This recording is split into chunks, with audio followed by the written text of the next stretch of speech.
Grace, peace, and love to everybody tuning in. Now, as we shift out of the age of information into this more digitized one, I feel a very strong urge to try to help people comprehend what we are shifting into. It seems like the future we've heard and saw in movies growing up is actually on the cusp of becoming reality. But as believers in Yah, we must continue to try to walk that narrow path and understand the times we're in only show how close we are to meeting our King, Yeshua HaMashiach, or for those who are unaware, Jesus Christ. You see, we've all heard about a one-world government, and yes, we are actually closer to that now more than ever. I see recent times as the introduction of it, and after a lot of research, it appears to me that it will start with the World Economic Forum. There are other factors that come into play. However, the World Economic Forum appears to be the catalyst of this agenda. We've heard of it, maybe even seen it for a second here or there. But what is it? What is the World Economic Forum? That's what we will be covering today. So again, thank you for tuning in, and let's begin. So, what is the World Economic Forum? Well, when researched on Google, what the WEF's description is an international, non-governmental organization for public-private sector collaboration based in Cologny, Canton of Geneva, Switzerland. That's what appears. And by what their website says, the World Economic Forum is the international organization for public-private cooperation. All right. The World Economic Forum was founded on January 24th, 1971, by a German engineer by the name of Klaus Schwab. Their plan is to focus on three key strategic challenges, which are mastering the fourth industrial revolution, solving the problems of the global commons, and addressing global security issues. The description given on Google and on their website is a rather professional one, we could say. It makes it sound like it's something useful or helpful for society, right? However, I've taken the initiative to take a deeper dive into the organization and shed light on the sinister intentions so we all can truly understand what it really is. Let's break this down. The World Economic Forum, or WEF, has been at it for many years, as seen before it was actually founded in the 70s. However, the very vast majority of us had no clue that it even existed. The WEF seems to have really hit the stage hot and heavy during the pandemic. That is when they took the opportunity and started actually publicizing plans, meetings, and media coverage. And that's personally when I started to catch on myself. Now, for those that don't know, it's heard that the founder, Klaus Schwab's dad, was like a Nazi. And there's also rumors of his mother being a part of the Rothschilds family. But to shed light on his past ultimately does not matter. And I feel would need an entire video itself alone. So I won't get into that at the moment. Now, it is very important to know what his organization is, its plans, and agenda, because it will, in fact, affect every single person on the planet. I wish I could say they're trying to, but that wouldn't be accurate. They will change the entire world. Every aspect of it, from government, technology, economy, industries, you name it. Every aspect of the world will be affected and changed. Now, during the pandemic, Klaus Schwab was very adamant on letting it be known that the Great Reset and the Fourth Industrial Revolution is on the horizon. He actually has books named The Great Reset and the Fourth Industrial Revolution, which I've personally read through. And to say the very least, this world has changed.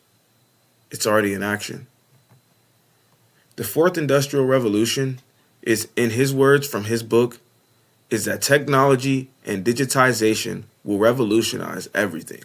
Simply put, major technological innovations are on the brink of fueling momentous change throughout the world, inevitably so.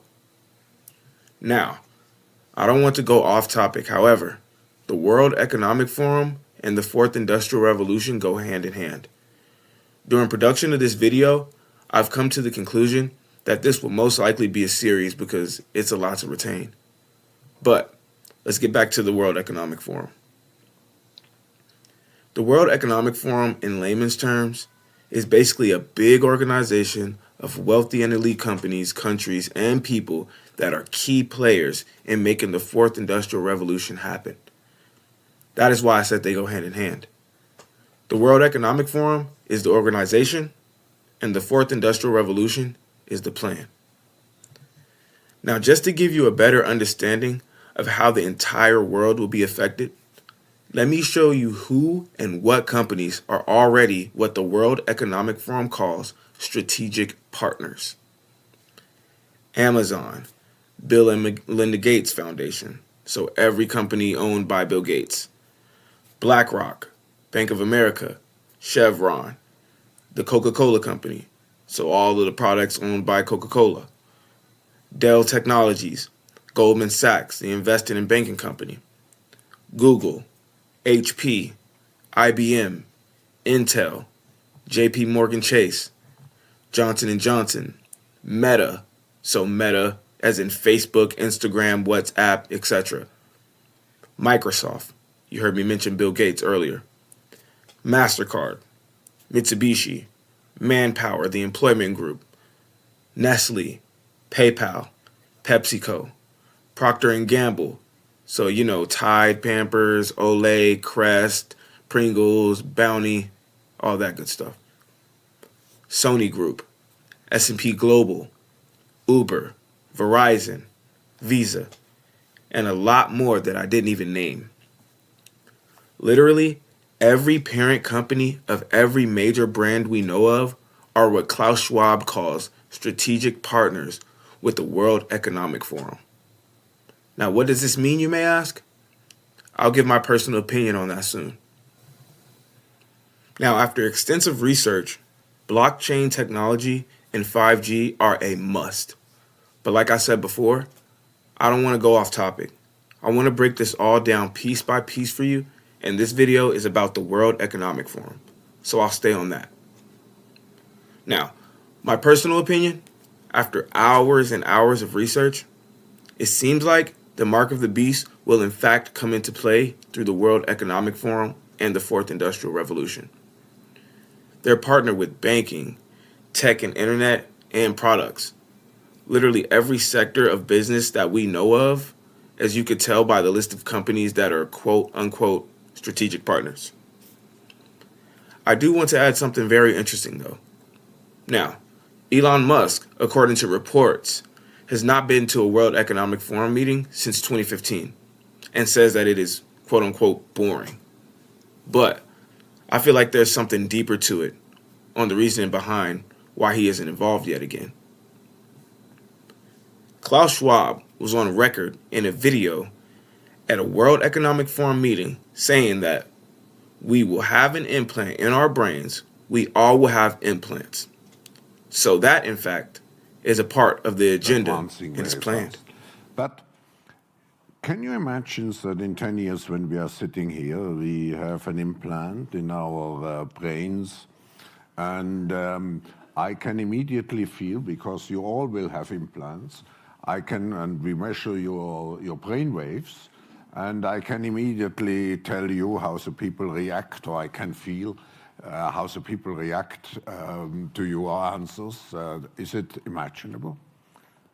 I think that is imaginable. I think you can imagine that. You can imagine, well, you're going to be sort of transplanted into the internet, so to speak, to live forever in a digital realm.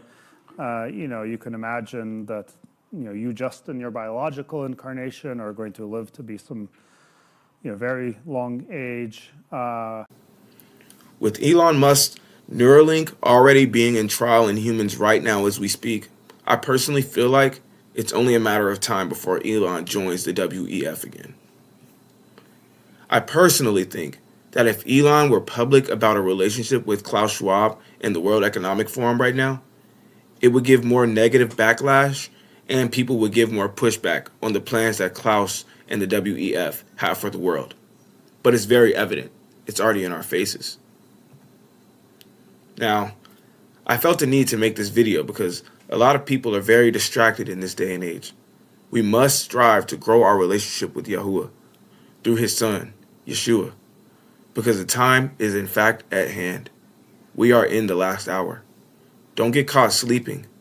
Wake up and strengthen your relationship with the one and only true God. Pick up the Bible and read it every single day. Study it.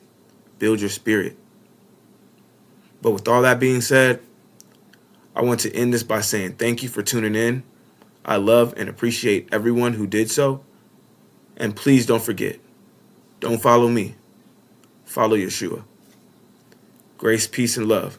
I love you all. Y'all willing? Till next time. Hallelujah.